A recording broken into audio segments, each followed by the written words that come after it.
Welcome to Tax by KK. Join our channel to master 250 hours of GST at rupees 199 per month. चलिए आज हम लोग GST appellate tribunal में appeal कैसे file करेंगे, cross objection कैसे फाइल करेंगे, रिप्रेजेंटेटिव चाहे आप चार्टर्ड अकाउंटेंट, एडवोकेट या कंपनी सेक्रेटरी उसको रजिस्ट्रेशन कैसे करवाएंगे, टैक्स पेयर या डिपार्टमेंट अपने आप को कैसे रजिस्ट्रेशन करेगा, वो तमाम चीजें इस वेबसाइट में हम लोग एक बार चेक करेंगे।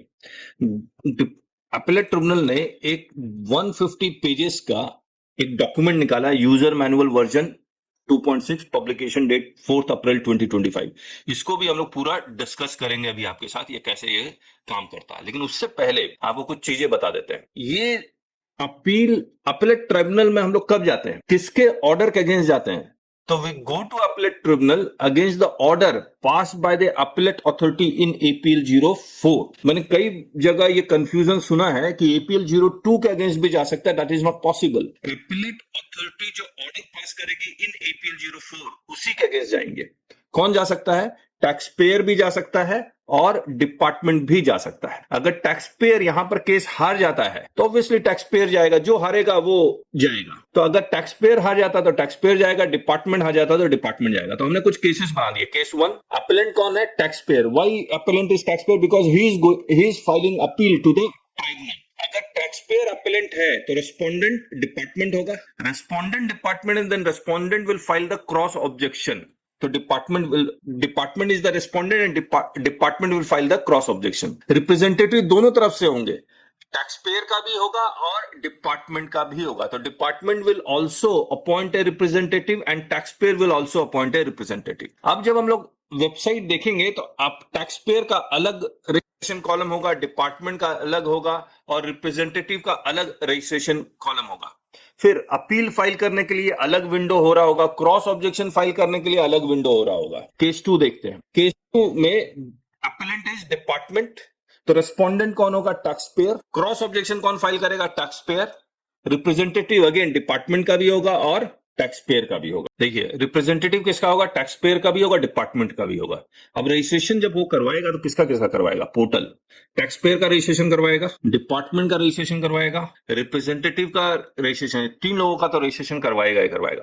एक बार वेबसाइट में देखते हैं, ये gst80.gov.in और यहाँ रजिस्टर के कॉलम में अगर जाते हैं तो टैक्स पेयर का रजिस्ट्रेशन, टैक्स ऑफिशियल यानी डिपार्टमेंट का registration and authorise advocate legal representative का रजिस्ट्रेशन या एनी अदर में पता नहीं कौन आएगा, लेकिन ये 3 तो है ही है। मेनू किसका किसका होगा वो देख लेते हैं। जब आप टैक्स पेयर अपील फाइल करें या डिपार्टमेंट अपील फाइल करें तो अपील का पूरा डिटेल होगा। जैसा भी एपीएल 01 आप फाइल करते हैं तो उस तरह से उस एपीएल 01 में जो तमाम डिटेल है वो सारे आप भरते हैं, वैसे यहाँ भी डिटेल सारे होंगे।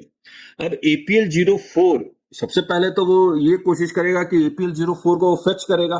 तो ये वेबसाइट क्या करेगा? जीएसटी80 का वेबसाइट gst.gov.in में जाके वो एपीएल 04 का जो नंबर होता है, रेफरेंस नंबर, वो फेच करेगा, फिर आपको आगे बढ़ने देगा, वरना देगा नहीं। दूसरी बात, अगर ये एपीएल 04 मैनुअल है तब एक ऑप्शन देगा, अगर मैनुअल है तो कैसे आपको अपील फाइल करनी है। जब ये पूरा अपीलेंट टैक्स पेयर यानी कि अपीलेंट अगर अपील फाइल कर देता है तो वो रेस्पोंडेंट को चुनेगा। अब रेस्पोंडेंट में अगर आप सेंट्रल जुरिडिक्शन में तो यूनियन ऑफ इंडिया फिर होगा, प्लस जिस जुरिडिक्शन ने आपका ऑर्डर पास किया है उसके ऑफिसर्स होंगे। अपीलेट अथॉरिटी कभी भी रेस्पोंडेंट नहीं बनेगा, याद रखिए। Want to master GST litigation? Join our YouTube channel today. Simply click the subscribe button and then hit join. Once you click join, you'll find 5 levels to choose from. Start with just $199 to learn the basics of GST, or go for $599 to dive into handling GST notices like a pro. We promise you the best GST learning experience. Join now and take your GST knowledge to the next level. फिर तो respondent मतलब एक से ज्यादा हो सकते हैं, GST council भी हो सकता है, फिर और एक जीएसटी काउंसिल और कौन होता है? तो डिपार्टमेंट का ऑथराइज पर्सन भी होंगे। नहीं, वो तो बोल ही दिया, डिपार्टमेंट का authorise person. GST council, union, state, चलिए याद नहीं आ रहा। डीजीजीआई हो सकता है। डीजीजीआई, यस, डिपार्टमेंट के कई सारे लोग डीजीजीआई ऑडिट, डीजीजीआई भी हो सकता है, करेक्ट। फिर क्रॉस ऑब्जेक्शन, जो रेस्पोंडेंट होगा वही क्रॉस ऑब्जेक्शन भी फाइल करेगा। तो क्रॉस ऑब्जेक्शन फाइल करने का अलग मेनू होगा। तो अब क्या करते हैं, एक बार वेबसाइट में चलते हैं, रजिस्टर में देखते हैं और ऑथराइज रिप्रेजेंटेटिव, इसमें आपका रजिस्ट्रेशन करवाना मैंडेटरी है। जैसे ये रजिस्ट्रेशन हो जाएगा तो फिर ऑप्शन में वो चुन पाएगा, अपेलेंट चुन पाएगा कि मेरा ऑथराइज रिप्रेजेंटेटिव ये है। तो select authorise representative, advocate, CA, cost accountant, company secretary. और अगर आप रिलेटिव है, रेगुलर एम्प्लॉई हैं, तब तो आप डायरेक्ट, आपके पास कोई क्वालिफिकेशन नहीं भी है तो भी आप अपीयर ट्राइब्यूनल में हो सकते हैं। Retired eligible officer of city. इसमें ये एक चीज नहीं लिखी हुई है, जीएसटी प्रैक्टिशनर जिनके पास सर्टिफिकेट है उनका नाम भी यहाँ होना चाहिए, वो यहाँ नहीं है, वो होना चाहिए। ये मुझे लगता है कंपनी सेक्रेटरी वाले जो नंबर देंगे, pin code, mobile, whom you are representative, tax payer, AIBI number क्या होता है ये नहीं पता। अच्छा ये बाद में आएगा, मुझे लगता है ये सब भर देंगे तो उसके बाद ये आएगा। चलिए एक बार रजिस्टर करके फिर से देखते हैं टैक्स पेयर के लिए क्या क्या मांग रहा है। टैक्स पेयर के लिए जीएसटी नंबर मांगेगा, जीएसटी नंबर मांगेगा, डेटा फेच करेगा, ये सारा कुछ आ जाएगा और खत्म। इसके लिए तो आसान है। Department tax official, select centre और स्टेट, मान लीजिए सेंटर सेलेक्ट किया, सेलेक्ट रोल, जुरिडिक्शन भी सेलेक्ट करना, मान लीजिए रांची है, सब जुरिडिक्शन पटना, जमशेदपुर, चलिए जमशेदपुर सेलेक्ट किया, डिवीजन 1 सेलेक्ट किया, सेलेक्ट सब लेवल 1 मान लीजिए जुगसलाई किया, रोल क्या है आप, रजिस्ट्रेशन एनफोर्समेंट, रुकिए, registration enforcement, registration site visit, registration approval, state admin. ये क्या मतलब हुआ स्टेट एडमिन? उनमें अलग एडमिन, ऊपर admin, view jurisdictional records, grievance processing office at commissioner. Commissioner ही होना चाहिए। जब आप डिपार्टमेंट के अगेंस्ट जाते हैं तो आप समझिए इस चीज को, कमिश्नर के नीचे सारे ऑफिसर्स आते हैं। आप जब लॉ पढ़ेंगे तो उसमें ये लिखता है commissioner directs the filing of appeal to the appellate tribunal. GSTP, revenue secretary, refund, हाँ मिनिस्ट्री ऑफ फाइनेंस, जो याद नहीं आ रहा था। तो इसमें बेसिकली कमिश्नर ही सेलेक्ट होगा। इसमें देखिए असिस्टेंट कमिश्नर ये सब नहीं लिखा हुआ है, इसमें सीधे कमिश्नर ही सेलेक्ट होगा। यूजर, यहाँ यूजर नहीं आ रहा। अच्छा इतना सेलेक्ट करने के बाद मुझे लगता है डेटा फेच कर लेना चाहिए उसका। ठीक है, तो हमने ये सारा देख ही लिया ना। टैक्स अदर में देखो। यूजर टाइप, एनी अदर लिखा हुआ, नेम, ये क्या आ गया, state, user name, government ID number, login ID, mobile number, email ID, address, designation, pin code. Password लिखा है अदर, ऊपर देखिए, क्या चीज? ऊपर हेडिंग में for government user who do not government users who do not have a GST back office user ID. Okay, ये भी गवर्नमेंट के लिए ही है। चलिए ठीक है, अब हम लोग आते हैं इसमें जीएसटी अपीलेट। ये वेबसाइट में हम लोग देख ही चुके हैं। यहाँ पर रजिस्टर, क्लिक ऑन रजिस्टर, ये भी हम लोग देख ही चुके हैं। अब इसने एज टैक्स पेयर, तो जीएसटीएन डेटा फेच कर लेगा। अब ये डेटा फेच करने का, fetch data, send OTP, verification, ठीक है, इसका अलग से यूजर आईडी पासवर्ड बन जाएगा मुझे लगता है। फिर ये टैक्स ऑफिसर्स के लिए स्टेट, सब जुरिडिक्शन, यूजर, अपीलेट, चलिए ठीक हो गया। ये authorise or legal representative, AIBI number ये ऑप्शनल है, देखिए यहाँ पर स्टार नहीं बना हुआ है। Upload section, document upload page will appear like this, 2 MB से ज्यादा नहीं, registration certificate, enrolment number, photo is meant. अच्छा, authorise represent advocate, legal representative के लिए ये they need to upload a document की, और डॉक्यूमेंट कौन सा, ये रजिस्ट्रेशन नंबर जो आपको सर्टिफिकेट मिला है उसका डॉक्यूमेंट वो कह रहे हैं अपलोड करने के लिए। ओके, फिर after uploading the document, the uploaded document will appear in the uploaded document list, select document. अच्छा यहाँ रजिस्ट्रेशन सर्टिफिकेट नहीं, ये कौन अपलोड कर रहा है? अच्छा as advocate, okay as advocate, ठीक है। Welcome to GST appellate tribunal. तो आज कंपनी सेक्रेटरी, यहाँ भी कुछ प्रैक्टिसिंग सर्टिफिकेट ये सब कुछ लिखा होगा जो अपलोड हो जाएगा। फिर click on to log in proceed, तो टैक्स पेयर भी रजिस्ट्रेशन हो गया, डिपार्टमेंट भी हो गया और लीगल रिप्रेजेंटेटिव हो गया। अब यहाँ पर अच्छा चलिए इसको छोड़ते हैं, रिकवरी ऑफ पासवर्ड छोड़ते हैं, unlock account, enter user ID, password and करते हैं। जीएसटी 80 का यूजर आईडी अलग बन रहा है। कंटिन्यू कंटिन्यू कंटिन्यू, यहाँ आ गया। अब ये कितने हैं? अपीलेंट कॉर्नर, अगर आपने अपील फाइल की है तो अपीलेंट कॉर्नर आपके लिए है।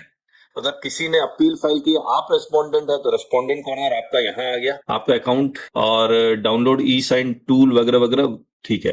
Draft cases, payment online, payment offline, e file cases. Draft cases मतलब आपने पूरी तरह से फाइल नहीं किया है, और तो सेव्ड केसेस समझ लीजिए आप इसको। अब ये क्या है? जीएसटी 80 ई फाइलिंग अपील लॉगिन पेज। अब यहाँ पर आप अपील फाइल करेंगे, फिर से आपको लॉगिन करवा रहा है अपीलेंट, ठीक है। Click on the appellate corner, appeal filing, यहाँ पर अपील आप फाइल करेंगे। ओके, अब देखिए यहाँ पर 2 केसेस आ गए, ARN CRN अवेलेबल। तो APL 04 में एक ARN नंबर होगा, वो अवेलेबल, नॉट अवेलेबल है तो मैनुअल आपको फाइल करना पड़ेगा। इतना कुछ अगर आपको नजर आ रहा है, order detail, basic detail, case detail, appellant details, add respondent, add representative, demand details, upload document, checklist, final preview. इसमें क्या है, अब ये जैसी CRN available आप करेंगे तो we hereby declare that this is our first appeal in the impugned order before the tribunal and we have previously neither filed any appeal writ nor it is pending before any other legal forum including high court और supreme court. तो appellate authority के बाद आप direct writ में जाते हैं. जैसे आप ये खुल गया ये पोर्टल तो आपने सोचा रिट तो पेंडिंग है यहां भी फाइल कर दे, दैट इज नॉट पॉसिबल और ऑब्वियसली ये कंफर्म भी नहीं कर सकते इसलिए डिक्लेरेशन ले रहे हैं. बेसिकली ये आ गया, सबमिट कर दीजिए. ये फिच कर लेगा, सबमिट कर लेगा. जैसे आप सबमिट करेंगे तो GST number, order date, select, फिर select filing through, enter CRN, ये आ गया ऑर्डर डिटेल्स. APL 04 आप देख लीजिए, APL 02 नहीं लिखा हुआ, APL 04 है. अपलेंट नेम, अपलेट या revisional authority, appellate revisional date of period of dispute, view impugned order. अच्छा, ये भी फेच कर लेगा, ऑर्डर भी फेच कर लेगा. Appellate revisional authority, order number, order type, enforcement order, appellate revisional authority, date of order, order ID, period. इसमें ये अपलेट का ऑर्डर हो गया, APL 01 अपलेट नेम, और ये हो गया अपलेट order ID of original adjudication number. ठीक है, ये और अच्छा यहाँ डेट आ गया, यही नंबर. ठीक है, market value, period of dispute from 1 April 2018 to कहाँ लिखा हुआ है, 2 नहीं लिखा हुआ है. और अगर 129 का है तो market value of seize goods भी. Confirm, this is not an order. ठीक है, इसके बाद ARN नॉट अवेलेबल तो आपको मैनुअल फाइल करनी पड़ेगी. ठीक, चलिए, ARN CRN not available, order appeal against, ये पूरी डिटेल आप मैनुअल फाइल करते रहिए. डेट वगैरह ये कैलेंडर का है और यहाँ पर चूज फाइल. तो अगर ऑनलाइन है तो अपने आप आ जा रहा है ये ऑर्डर यहाँ पर, और अगर मैनुअल है तो you have to upload the order. APL 04 upload करना पड़ेगा आपको. तो इसमें ओरिजिनल ऑर्डर क्यों नहीं अपलोड करवा रहे हैं, ओरिजिनल ऑर्डर भी अपलोड करवा देते. खैर इसमें भी ओरिजिनल ऑर्डर तो नजर नहीं आ रहा मेरे को. तो ये ऑर्डर डिटेल्स के बाद अब बेसिक डिटेल्स में आ गए हम लोग. सेलेक्ट एक्ट, तो दोनों एक्ट, सेक्शन तो अपीलेट अथॉरिटी ने जिस सेक्शन के आगे अंडर APL 04 पास किया वो सेक्शन आपको सेलेक्ट करना है. एंड मोर एक्ट, फॉन्ट बड़ा हो सकता है सर, दिखाई नहीं दे रहा. अच्छा रुकिए, साफ नहीं है ना. एड मोर एक्ट, कौन सा एक्ट ऐड करेंगे, IGST एक्ट ऐड कर दीजिए. और कंपनसेशन सेस है तो वो ऐड हो जाएगा. Sir, we can also expand. It is happening for me. बड़ा कर सकते हैं हम भी. क्या कर सकते हैं, बड़ा कर सकते हैं to better visibility screen. ठीक है. अब case type appeal jurisdictional of appellate or revisional authority state या centre has the original order of adjudication be pass by common adjudicating authority. ये कॉमन एडजुडिकेटिंग अथॉरिटिटी कौन है, जो DGGI के cases होते हैं और जहां हमने पढ़ा भी उसका भी लेटेस्ट सर्कुलर भी आया था, कॉमन एडजुडिकेटिंग, और 3 स्टेट इन्वॉल्व थे. पतंजलि का केस याद कीजिए, तो that is common adjudicating authority. और ये एडजुडिकेशन ऑर्डर के बारे में बात कर रहा है. और whether the case has place of supply as one of the disputed question, अगर जैसे ही यस करेंगे तो ये फिर आपका सीधे प्रिंसिपल बेंच दिल्ली में सुना जाएगा. नो करेंगे तो फिर देखिए, यस करते यहाँ दिल्ली आ गया. स्टेट जोन ऑफ अपीलेट, नहीं ये कुछ अलग है.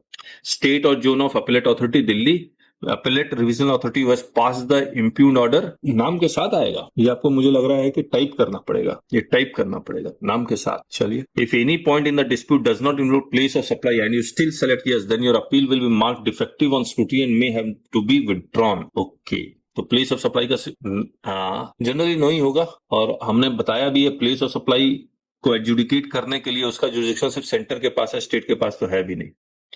अब हम लोग आते हैं कहाँ, केस डिटेल्स. ये क्या था, अच्छा ये बेसिक डिटेल था, अब ये केस डिटेल में आ गए. Reference number, grounds of appeal in brief issue of case under dispute, prayer. तो यहाँ ये टेक्स्ट बॉक्स टाइप का बना हुआ है जिसको आप बड़ा कर सकते हैं और कितने कैरेक्टर लिख सकते हैं ये नहीं लिखा हुआ है. Category of case under dispute, wrong applicability of notification number, amount involve, notification date. ये बड़ा मुश्किल है. Add more category of case, तो इसका मतलब आपको ट्राइब्यूनल के लिए आपको बहुत अच्छे से बनाना पड़ेगा, नहीं तो कैसे होगा जब वो यही मांग रहे हैं. ये सारा स्टार है और ये हम लोग पोर्टल में जाके ही देख पाएंगे कि इसमें कितने ऑप्शंस आ रहे हैं. जब आप APL 01 फाइल करते हैं तो बहुत सारे ऑप्शन आते हैं, हम लोग अदर्स में लिख देते हैं क्योंकि हमारा ऑप्शन मैच ही नहीं कर रहा होता. Issue related to short or non payment of tax as per order of adjudicating authority. यहाँ लिखना क्या है, as determined by the appellant or revisional authority as per stand of appellate before tribunal. Add more issues. Constitution या identification number, constitution about appellant. ये तो about appellant तो पहले ही आ चुका है, यहाँ पर भी क्यों आ रहा है. वो तो ऑर्डर डिटेल, बेसिक डिटेल, ये सब में appellant की डिटेल तो आई गई थी. नेचर ऑफ बिजनेस, ये जरूर इंपॉर्टेंट है. तो इसमें कहीं भी स्टार नहीं लिखा हुआ है, नहीं स्टार नहीं है। Want to master GST litigation? Join our YouTube channel today. Simply click the subscribe button and then hit join. Once you click join, you'll find 5 levels to choose from. Start with just $199 to learn the basics of GST, or go for $599 to dive into handling GST notices like a pro. We promise you the best GST learning experience. Join now and take your GST knowledge to the next level. Statement of fact, case history, reference, acknowledgement, date, action by brief narration. Actually में भरना पड़ेगा इसको। Appellant details, यहाँ ये पहले ही आ गया, ठीक है। Respondent details, add respondent, respondent name, office, email ID, designation commissioner ही होगा। Respondent में कमिश्नर, असिस्टेंट कमिश्नर कोई भी हो सकता है। Contact number save, contact number हम लोग कहाँ से लेके आएंगे? चलिए, ईमेल आईडी भी हम लोग नहीं ला सकते, तो जो ऑफिस और डेजिग्नेशन के अलावा रेस्पोंडेंट नेम ये सब आ सकता है। बाकी कॉन्टैक्ट नंबर, ईमेल तो गलत ही मिलेगा हम लोग को। चलिए, फिर ऐड रिप्रेजेंटेटिव। अब देखिए, ऐड रिप्रेजेंटेटिव आप रजिस्टर्ड होंगे तो यहाँ पर आपका सेलेक्ट करके रिप्रेजेंटेटिव ऐड कर सकते हैं। फिर ये क्या था? ऐड रेस्पोंडेंट, अच्छा ऐड रिप्रेजेंटेटिव। अब ये क्या है? अभी भी ऐड रिप्रेजेंटेटिव है। Search representative, select appellant. मुझे लगता है कि अपेलेंट का नाम ऐड होने के बाद रिप्रेजेंटेटिव भी अपने आप को ऐड कर सकता है क्या उस अपेलेंट में? चलिए, demand details, pre deposit, demand confirm, demand admitted and dispute, payment amount calculated, central tax, disputed amount, determined amount, state duty, integrated tax. If the demand confirmed APL 04 form, the disputed amount will be auto-fetched if ARN CRN number available is selected. Otherwise, it must be entered manually. चलिए, demand admitted and disputed. Okay. Place of supply selected, determined amount, admitted amount, add more. अब यहाँ से वो payment करवा देगा हम लोग को. And user can enter amount exempted or self calculation correction value. Okay. Pre-deposit. Percent of exemption of pre-deposit amount as determined via high court or self calculation correction can not exceed 100%। तो आप यहां पर भी correct कर सकते हैं, क्योंकि कोई अगर आपने गलत दिया तो अपील ही रिजेक्ट हो जाएगी, आपको दोबारा फाइल करना पड़ेगा। Demand admitted and disputed, payment of amount calculated, payment confirmation from GST portal. Okay, payment GST portal में जाके होगा। पेमेंट जीएसटी पोर्टल से कंफर्मेशन ले रहा है, जिसका जीएसटी पोर्टल में ही जाके होगा। ऑब्वियसली वहीं होना चाहिए, तभी तो आपका, क्योंकि ऑर्डर वहीं अपलोडेड है आपका। डीआरसी 07, एपीएल 04 भी वहीं अपलोडेड है, तो कैलकुलेशन यहाँ होगा, पेमेंट वहां करेंगे। यहाँ से लॉगिन हो जाएगा सर उधर ही। तो मैं क्या यहाँ पर एआरएन नंबर डालूंगा कि ये अपने आप फेच कर लेगा? कैसे पता लगेगा? मैंने जो में भी कुछ किया होगा इन्होंने। ये ऑफलाइन का है, ऑफलाइन छोड़ देते हैं। कोर्ट फीस, अच्छा डॉक्यूमेंट अपलोड करवा रहा है अभी, तो कोर्ट फीस अभी नहीं है। अच्छा, कोर्ट फीस और प्री डिपॉजिट दोनों सक्सेसफुली हो गया। Number of pages, document type, इसमें कहीं लिखा हुआ है कि कितना एमबी का पीडीएफ ही ले सकते हैं? क्योंकि इसमें तो डॉक्यूमेंट तो 2-2000 पेजेस के भी हो सकते हैं। Document filed by, select file, document type, grounds of appeal है, प्रेयर है, या फिर डीआरसी 07 है, या फिर जीएसटीआर 2B की डिटेल्स है, 2A की डिटेल्स है, जजमेंट्स हैं, वो सब तरह के डॉक्यूमेंट यहाँ पर अपलोड कर दिए। क्योंकि एक बार डॉक्यूमेंट अपलोड कर दिया, फिर बाद में आप एडिशनल डॉक्यूमेंट देने जाएंगे तो वो एडिशनल एविडेंस मानेगा और फिर वो पूछेगा कि why we should not admit it. तो जितने तरह के डॉक्यूमेंट है वो सारे अपलोड कर दीजिए, ठीक है। ये सैंपल है। Case management appeal PDF upload, ये APL 04, case management appeal order view, number of pages, ये खुद कैलकुलेट करेगा? नहीं, आपको डालना पड़ेगा। यस, नंबर ऑफ पेजेस जरूरी, नहीं तो पेजेस गायब हो गए, कुछ हो गए तो। फिर has the order appeal against, that is the order of the appellate or revisional authority has been uploaded with a self certified copy. Self certified copy हम लोग रूल्स में पढ़ रहे थे ना, सेल्फ सर्टिफाइड होना चाहिए। सेंट्रल में लेते हैं ना सर वो। नहीं, हाँ, हम लोग ने रूल में पढ़ा है, ये सारे सेल्फ सर्टिफाइड होने चाहिए। जी जी जी। Correct. As the order passed by the proper officer, that is the order against which the appeal before the appellate authority was preferred under section 107, the order that has been revised under section 10 has been uploaded with self-certified copy. तो ये yes he होना चाहिए, नहीं तो फिर reject हो सकता है आपका। Have the issues under dispute before the tribunal be clearly stated in the present appeal? Yes. तो ऑब्वियसली डिस्प्यूट तो क्लियरली होना चाहिए, नहीं तो क्लियरली प्रेजेंट होना चाहिए, नहीं तो कैसे लोग समझेंगे। Has a statement of facts regarding the dispute before the tribunal has been included in the present appeal. Have all uploaded documents been digitally signed by the person uploading them. Digitally signed, अब ये क्या है? Self certified नहीं होगा, digitally signed होगा। Sir दोनों available रहेंगे sir, either self certified या डिजिटल साइन। तो मैं ये मान के चलूं, हैव ऑल अपलोडेड डॉक्यूमेंट्स मतलब 1 और 2, has the order appeal against been uploaded, और कहां वर्ड यूज किया हुआ है अपलोडेड? यहाँ अपलोडेड यूज किया हुआ है। तो ये दोनों अपलोडेड डॉक्यूमेंट सेल्फ सर्टिफाइड हो या फिर डिजिटली साइंड हो। Sir, whose signature? Whether appellant signature or authorized representative नहीं, signature? Appellant signature. DSC किसका? ऐसे भी अपेलेंट का। सर मैंने अभी एक सर्विस टैक्स सेस्टेट में सबमिट किया है लास्ट वीक में, हाँ तो वहां पे जितने भी डॉक्यूमेंट थे मेरे अराउंड 492 पेज थे, तो हाँ, सारे के ऊपर एफिलिएट का सेल्फ सर्टिफिकेशन हुआ है सर। सारे पे हुआ है ना। सारे पे हुआ है सर। ठीक है। और ये फीस हैव बीन पेड 5,000 रुपया minimum fees. Whether the amount of demand as per the present appeal is in accordance with the order passed by the appellate authority under section 107, yes. Whether the amount admitted before the appellate authority under is as declared in the present appeal is accordance with the appeal filed before the said authority, yes. Any other, any other में भी कुछ लिखना पड़ेगा, फिर yes or no करना पड़ेगा। ठीक है। Complete APL 05 form is shown to user before confirmation. ये आपका एपीएल 05 बन गया। तो हम लोग जितने तरह के डॉक्यूमेंट अपलोड किया है वो नजर आएगा? नहीं, वो नजर नहीं आ रहा है। अच्छा, ये आ गया डॉक्यूमेंट फाइल्ड बाय। अच्छा, ये तो सिर्फ एपीएल 05 नजर आ रहा है। नेम ऑफ एप्लीकेंट लिख रहे हैं यहाँ पर, अपेलेंट लिखना चाहिए। चलिए, AP form after submission displaying provisional acknowledgement form and with print and download option. तो आपको एपीएल 02 पार्ट ए में आ जाएगा। जैसे ही आप एपीएल 05 फाइल करेंगे, एपीएल 02 पार्ट ए जनरेट हो जाएगा। डाउनलोड कर लीजिए। इसके बाद एप्लीकेशन फाइलिंग। ये डिफरेंट तरह के एप्लीकेशन जो फाइल हम लोग करते हैं, इंटरिम ऑर्डर या कुछ स्टे, ये सब के लिए, तो मुझे लगता है उसके लिए ये after clicking on application filing the list of appeal filing window will appear. Appeal list, आपने इतने सारे लिस्ट अपील फाइल किया तो उसकी पूरी लिस्ट यहाँ पर अपीयर हो गई।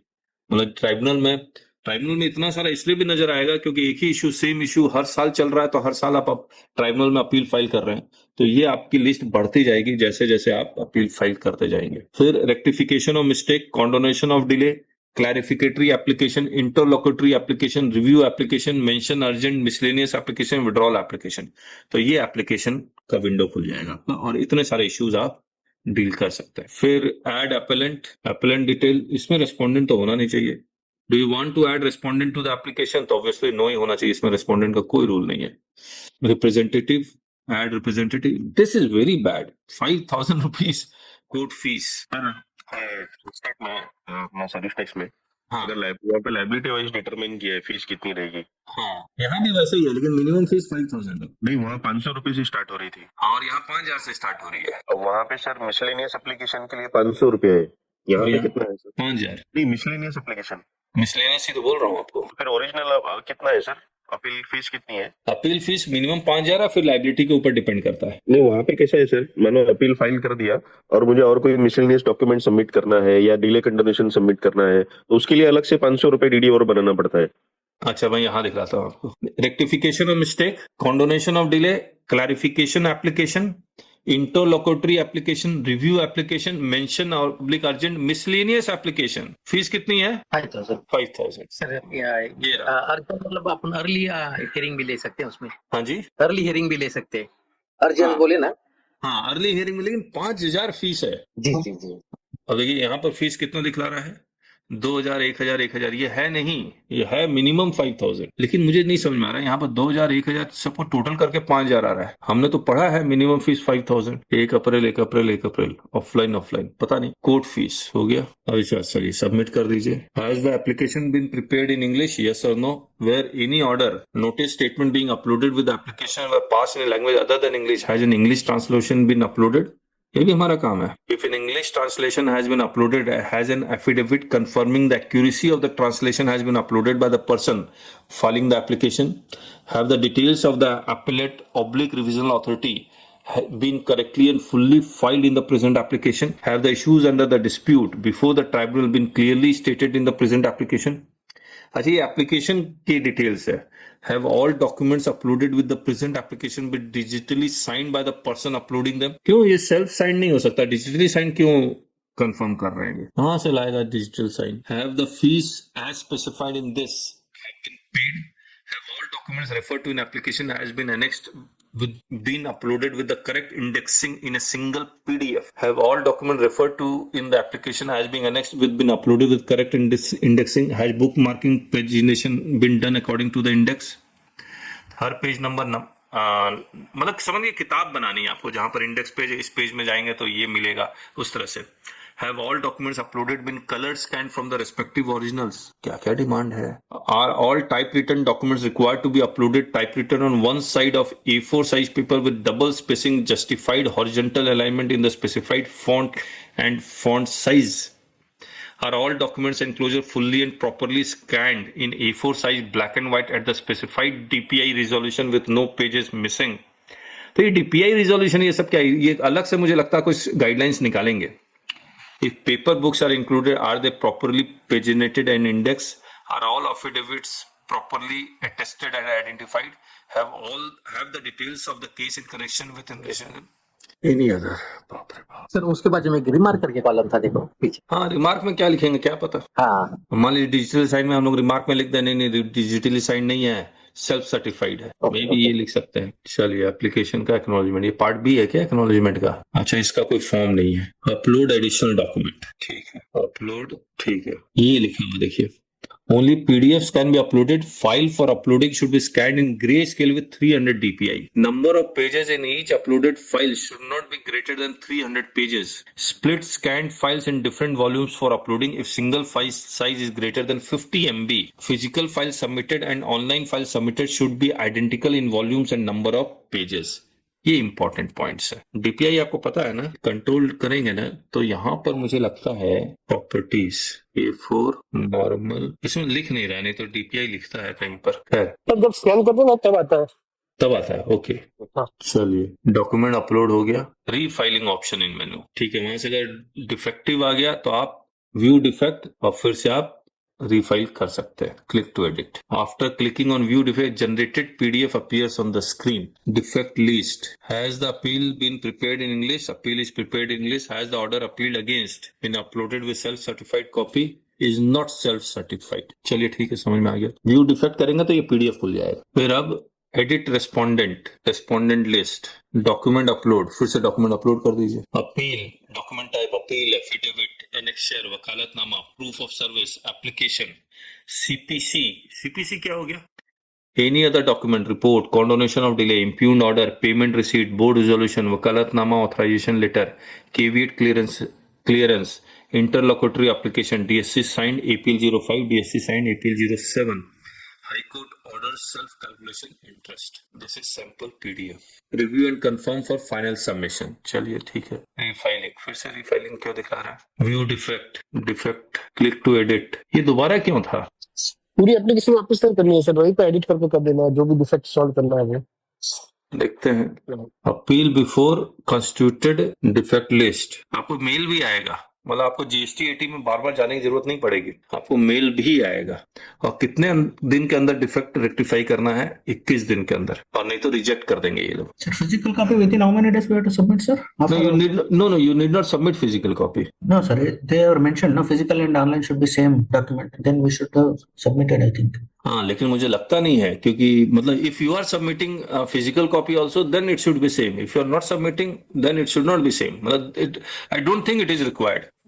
Additional documents, refiling not allowed, refiling not allowed. तो रिजेक्ट हो गया होगा रीफाइलिंग नॉट अलाउड. मतलब ये डिजिटल सिग्नेचर, इसको तो नहीं बोल रहे हैं कि हम लोग ये जो डॉक्यूमेंट हमने अपलोड किया, फिर डॉक्यूमेंट अपलोड करने के बाद सबमिट विद एक्सटर्नल और डीएससी यूटिलिटी डॉक्यूमेंट टाइप, फिर हम लोग अपलोड कर रहे हैं, यहाँ पर डिजिटली सिग्नेचर हो रहा है. इसको नहीं कह रहा ना. ये क्रॉस ऑब्जेक्शन फाइलिंग आ गया. Filing reply cross objection. Who will file cross objection? If you are respondent. Case date of filing, case title, case number and click on proceed.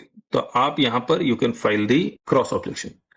मैं आपको बता रहा हूं बहुत काम आने वाला ट्राइब्यूनल, अगर ट्राइब्यूनल के सेटअप के बाद. सेलेक्ट एक्ट, केस टाइप, ये थी. अच्छा, मुझे एक बात बताइए, अगर आपके अगेंस्ट अपील फाइल हुआ है तो मुझे उसकी कॉपी तो मिलेगी, मैं कॉपी कहां देखूं? केस टाइटल ये सब हो गया, मुझे वो तो डॉक्यूमेंट चाहिए पूरा. मैं क्रॉस ऑब्जेक्शन कैसे बनाऊंगा? Sir, when they are submitting appeal, one copy will be sent to you also fully. हाँ, but I need to see that copy ना. ये है क्या? ये वाला, ये जो नजर आ रहा है यही होगा मुझे लगता है, ये वाला. चलिए, सर ईमेल पे कुछ कॉपीज तो आएंगे ना?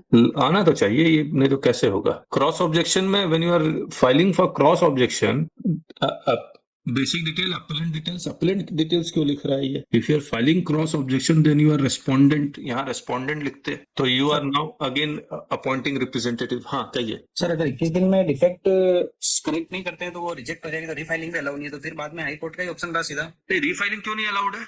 रीफाइलिंग तो अलाउड है ही, ओके, मल्टीपल टाइम, 2-3 टाइम। लेकिन but within that window of 3 months authorise representative file reply details same only PDF can be uploaded. 300 page split कर दीजिए। Physical file submitted and online file submitted should be identical in volumes and number of pages.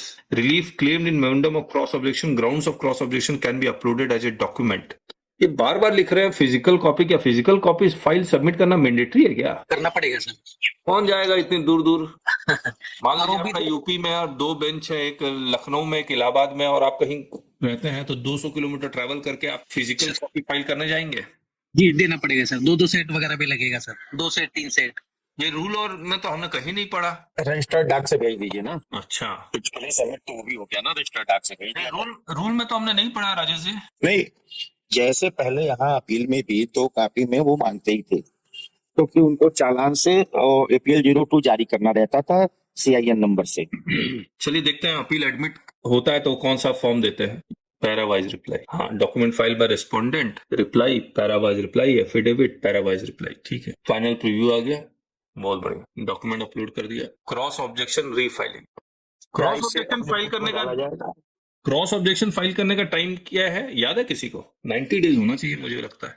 60 days रहेगा sir. 60 days रहेगा। जी sir जी। Okay, अब देखिए, as a appellant, as a respondent आपने appeal file कर दिया। My cases, my appeals, my application, file cross objection list, 3 हो गया। तो ये डिटेल हो गया। Click on filing number. क्या होगा उससे? क्या खुल रहा है ये भाई? अच्छा, ये प्रीव्यू खुल रहा है। ठीक है, click on my application. High court जैसा बना देते तो क्या आप सकते इनको? हाई कोर्ट में क्या है? ये सब बवाल नहीं। अपील 05 नहीं, अपील मेरा एडमिट हो गया। ये कहाँ? मुझे तो नजर ही नहीं आया ये कहाँ है। Case document, select the case, click on case document, case title, uploaded document list, transaction history, जब जब आपने पैसे दिए उसकी हिस्ट्री आ गई। चलिए, कंप्लीट। इसमें एक ही चीज मिसिंग है, when your appeal is admitted where to see, वो नजर नहीं आया मेरे को।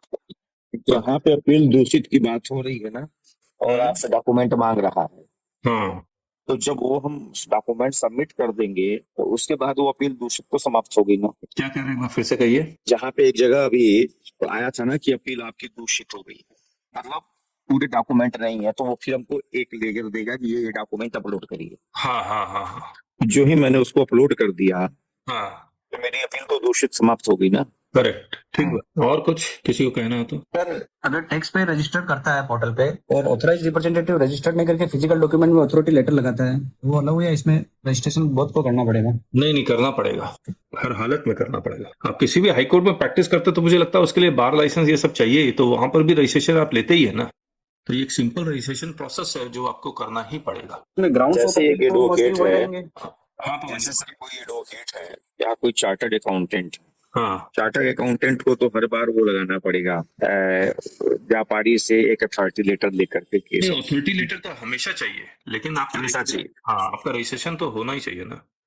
लेकिन मुझे एक चीज बताइए, जैसे हम लोग जब हाईकोर्ट में प्रैक्टिस करते हैं तो हाईकोर्ट में हम लोग रजिस्टर्ड अलग से हम लोग को करवाना पड़ता है, ठीक। हाँ, तो हाईकोर्ट हमको एक लाइसेंस जारी कर देता है रजिस्ट्रेशन नंबर का वहाँ, हाँ, ठीक। और जब भी हम कोई अपील फाइल करते हैं तो हर जगह वही डॉक्यूमेंट चस्पा हो जाता है, नंबर मेरा। करेक्ट। तो इसका मतलब यहाँ पर भी अगर वो एडवोकेट है तो उसको यहाँ अपना एक बार रजिस्ट्रेशन करना पड़ेगा। करेक्ट, ठीक बात। अगर वो CPP है, GSTP है, तो भी उसे एक बार रजिस्ट्रेशन अपना करना पड़ेगा। इसी में बार बार GSTP को पता नहीं, नजर ही नहीं आ रहा है। अच्छा, चलिए CA को दे रहा है ना, हाँ, तो एक ही बार तो उसको भी रजिस्ट्रेशन लेना एक ही पड़ेगा। बार। Yes yes yes. Pawan ji बोलिए। सर इसमें ग्राउंड्स ऑफ अपील में तो मोस्टली वही रहेंगे जो अपने अपील अथॉरिटी में दिया है, या उसमें कोई एडिशनल में भी क्या रहेगा ग्राउंड्स ऑफ अपील में जो अपने अपील अथॉरिटी को दिए हैं? हाँ, कुछ ऐड करना, मान लीजिए 1 साल में और कोई जजमेंट्स आ गए, वो आपको ऐड करना, वो कर लीजिए। या लॉ चेंज हो गया रेट्रोस्पेक्टिव इफेक्ट से, वो भी आप डाल सकते हैं। या कोई ऐसा ग्राउंड जो आप फर्स्ट अपील में नहीं उठाए थे, मिस हो गया, उससे हम यहाँ उठा सकते हैं। नहीं उठाने देगा? नहीं उठाने देगा सर, ओके, यहाँ उठाने देगा, लेकिन उसका ऑब्जेक्शन फाइल करने के लिए डिपार्टमेंट को टाइम दिया जाएगा। ठीक, मना नहीं कर रहा है। ठीक बात। और कोई क्वेरी? ठीक है, फिर मंडे मिलते हैं आप लोगों के साथ डिस्कशन ग्रुप में। Thank you so much. Want to master GST litigation? Join our YouTube channel today. Simply click the subscribe button and then hit join. Once you click join, you'll find 5 levels to choose from. Start with just $199 to learn the basics of GST, or go for $599 to dive into handling GST notices like a pro. We promise you the best GST learning experience. Join now and take your GST knowledge to the next level.